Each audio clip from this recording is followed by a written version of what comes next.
Hello বন্ধুরা, কেমন আছেন?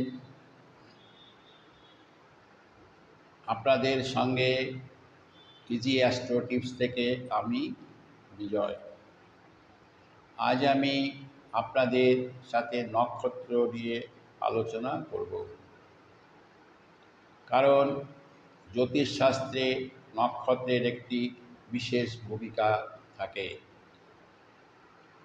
এই নক্ষত্র থেকেই দশাকাল নির্ণয় করা হয় এবং আমরা যখন আমাদের ভাগ্য নির্ধারিত করি তখন দশাকাল থেকেই সেই ভাগ্য নির্ধারিত করা হয়। তাই নক্ষত্রকে ভালোভাবে না বুঝলে তাহলে আপনি দশাকাল বুঝতে পারবেন না, এবং দশাকাল না বুঝলে আপনি জ্যোতিষ সম্পর্কে আপনার কোনো বিশেষ ধারণাও থাকবে না। তাই এই ভিডিওটি ভালো করে লক্ষ্য করুন এবং ভিডিওটি এই নক্ষত্রগুলিকে যাতে মনে রাখতে পারেন সে ব্যাপারে চিন্তাভাবনা করা উচিত। তাহলেই দেখবেন যে পরবর্তীতে আপনাদের কোনো আর অসুবিধে হচ্ছে না। এবার আসি মূল ভিডিওতে। নক্ষত্র আমরা হয়তো জানি যে নক্ষত্র ২৭টি। এই নক্ষত্রগুলি ৯টি গ্রহের অধিপতি। এই ২৭টি নক্ষত্র হচ্ছে, প্রথমে মেষ রাশির থেকে শুরু হয়। প্রথম ১ নম্বর নক্ষত্র হচ্ছে অশ্বিনী, ২ নম্বর হচ্ছে ভরণী, ৩ নম্বর হচ্ছে কৃত্তিকা, ৪ নম্বর হচ্ছে রোহিণী, ৫ নম্বর হচ্ছে মৃগশিরা, ৬ নম্বর হচ্ছে আদ্রা, ৭ নম্বর হচ্ছে পুনর্বসু, ৮ নম্বর হচ্ছে পুষ্যা, ৯ নম্বর হচ্ছে অশ্লেষা, ১০ হচ্ছে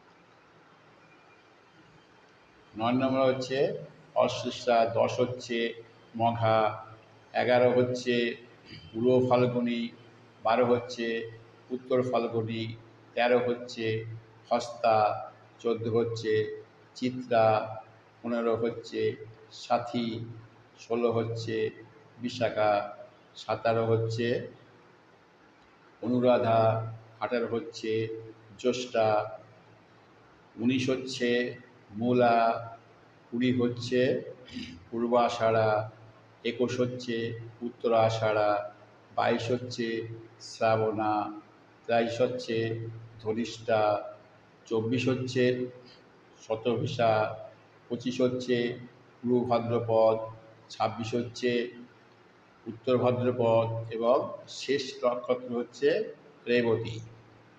তাহলে আমরা ২৭টি নক্ষত্র আমাদের মনে রাখতে হবে।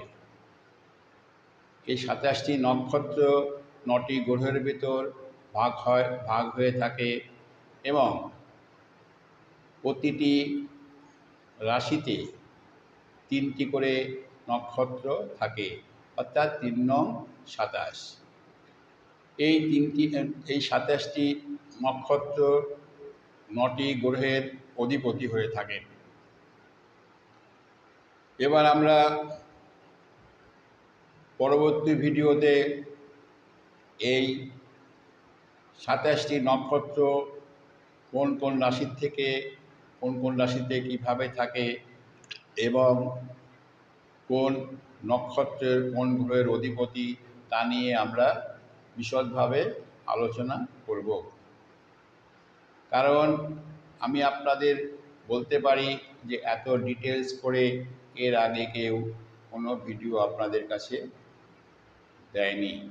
তাই ভিডিওটি বেসিক জ্ঞান জানার ক্ষেত্রে ভিডিওটিকে ভালো করে লক্ষ্য রাখুন এবং ভিডিওটি দেখতে থাকুন।